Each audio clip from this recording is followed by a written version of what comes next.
Halo Sobat Investor, kembali lagi bersama gua.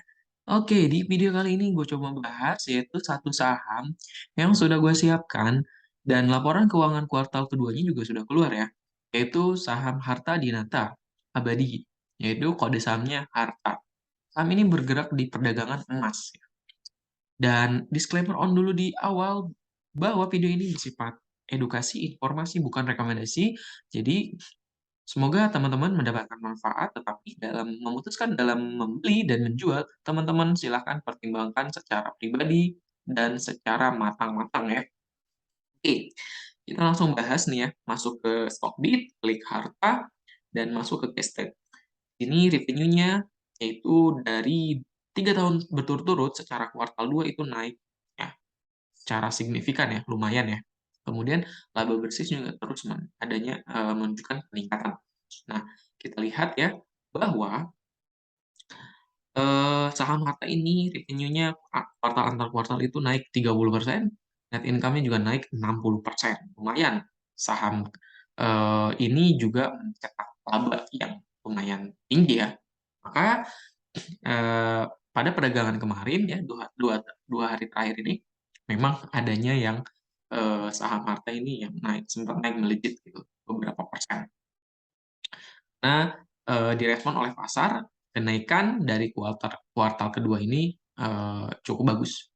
Dan di rasio TTM-nya di 4, kemudian EPS-nya di 50,8, ROA dan ROE-nya cenderung lebih banyak atau lebih besar yang menghasilkan laba itu ROE persen dan NPM di 4,49%. Ini bisa dibilang secara awam kurang bagus, tetapi ini kan sudah dibandingkan dengan metode cross komparatif ROA dan ROE, maka ini bisa dikatakan bagus karena sudah melewati batas minimal ya. Kemudian PBV di 0,59 kali, ini juga termasuk sangat murah ya, jika dilihat valuasi PBV, karena di bawah 1, PBV versus ROE harusnya dihargai di 1,4 kali. Dan harga wajar bukunya di 347. Jadi dari PBV maupun harga buku ini sangat murah nih, harta ini. Dan per kali PBV-nya juga memang sangat undervalue, dan ROA versus BPP itu harga wajarnya harusnya harta ini di 486 ya, atau margin di 123%. Kemudian harga wajar menurut metode Graham di 628 atau 188% keuntungannya. Menurut PE method ya, ini sudah konservatif banget, diambil IPS rata-rata 3 tahunan, harusnya saham harta itu di 390-an atau margin di 70. Coba cari lagi min PBP 3 tahun, gua kalikan dengan harga buku sekarang, maka harganya itu harusnya minimal di 285 ya, atau margin di 31%. Maka rata-rata dari margin of safety 100% dan harga wajarnya minimal di 447. Jadi kalau misalkan mau cicil dan take profit di 285, oke. Atau mau lanjut di take profit ya di harga 300-an, oke. Seperti itu. Jadi harga ini masih termasuk murah. Ingat ya, keuntungan sebesar 25%, 30% itu pun harus dibarengi dengan kita entry yang bagus juga, jangan sampai entry yang tinggi. Nah, menurut gue kita lihat bandingan secara teknikal ya sekarang ya.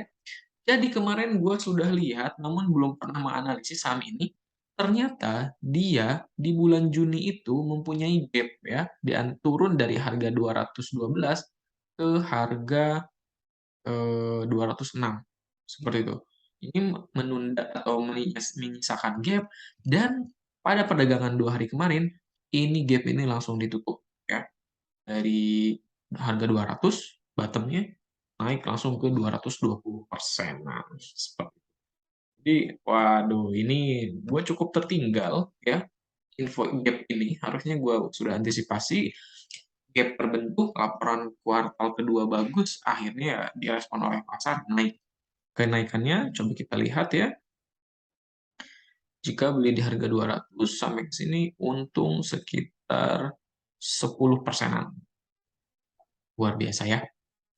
Jadi, reaksi ke depannya ini masih kuat ya, sudah menembus break secara kuat di atas garis EMA 50 maupun garis EMA 150 ya, dan sudah melewati resisten 216 kembali ke harga, apa namanya, awalnya. Jadi dulu pernah sideways di harga 212, 216, dan jika memang potensi adanya yang akumulasi lagi, ingin mengetes ke 224. Jika dia mampu break di atas 224, kemungkinan akan tertahan dan melanjutkan ke 230. Nah, itu secara jangka menengah atau jangka panjang. Namun ternyata pasar merespon melakukan take profit terlebih dahulu saham ini ya, hingga sekarang ditutup di 218-an. Wait and see atau misal bisa dipantau saham ini karena memang sudah ada yang masuk banyak ya, naiknya juga sudah banyak, maka secara jangka panjang saham ini masih murah, ya. Saham ini masih murah dan saham ini juga saham bagus. Saham yang bukan merugi tetapi saham untung gitu. Kata laba, pendapatan yang besar juga. Oke, kemudian kita lihat secara, eee, PI ya, PI rasionya juga memang ya di sini, eee, menunjukkan bahwa garisnya itu sudah di bawah -1 standar deviasi. Maka minimal harusnya di rata-ratanya di 6,6 atau balik ke 5,12. Berapa harganya?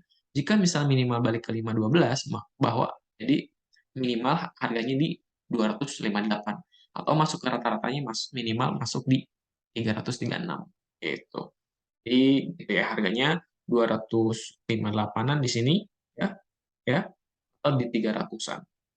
300-an di sini, gitu. Jadi secara grafik saham ini pernah naik tinggi, sekarang memang cenderung sideways.